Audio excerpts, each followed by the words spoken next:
Hi, how's everybody doing today? Clint the audio guy here.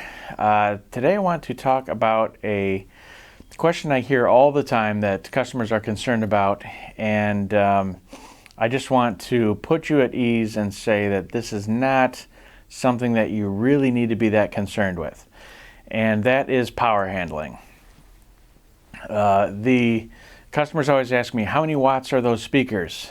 And when I hear that, I immediately think, well, they're not any watts. An amplifier is the one providing the power. That's where the watts come from. But what they really mean is, what's the power handling of the speaker? How many watts can it handle? And they almost always they say, well, I've got a 110 watt per channel receiver, and I just want to make sure that the speaker can handle it, can handle all that power.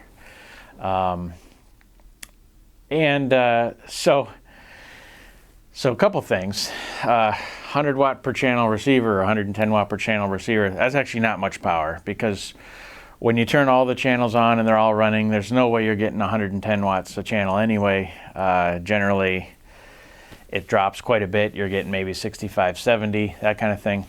But the other thing is speakers are damaged a lot more from too little power than too much. So when you turn up a speaker and it gets louder and louder, and now the amplifier runs out of power, then the amplifier starts distorting and you get clipping, and you can hear that through the speaker.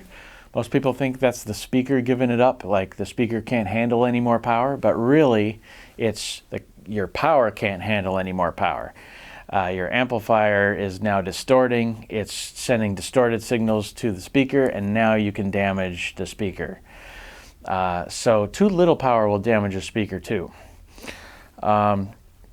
Rarely do I have a customer that damages a speaker from too much power, if they really burnt out a driver or something. There's a few people that really want to rock out, and they want the rock concert in their living room. And if that's you, when you go in shopping for a speaker, tell them that. Tell the sales guy that, because he's going to steer you away from certain speakers and he's going to steer you into other ones. For instance, if anybody tells me that,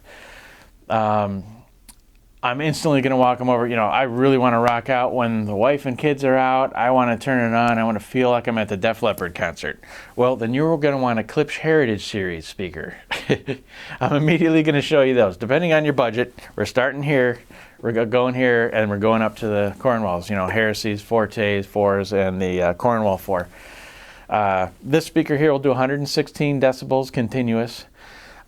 Same with this one, I believe. The Cornwalls will do 119.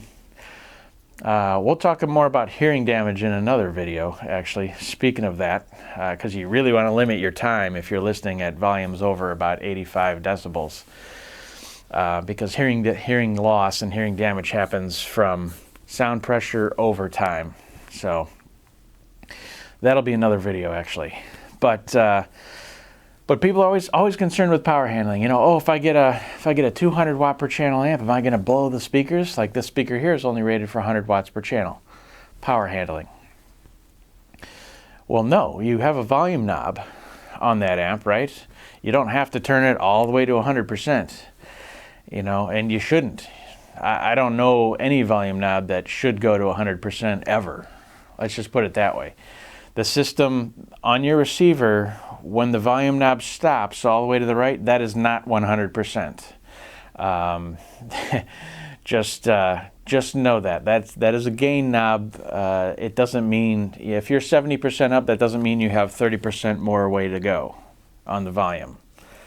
We can talk about that in another video too. But my rule of thumb for power, what I want personally, is, and this is not how I pick my amplifiers, but or pair my amp to my speaker, but I want an amp that provides more power than the continuous power handling of a speaker.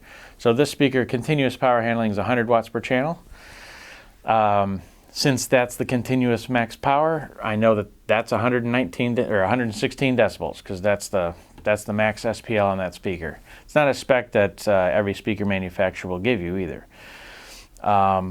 but I want more than 100. I want 1.5 to 2 times that power. So 150 watts would be great, 200 would be even better. That's ideal for me because the sound that happens when you have an amp that can deliver that kind of power is just absolute control. It doesn't mean you're going to use that power.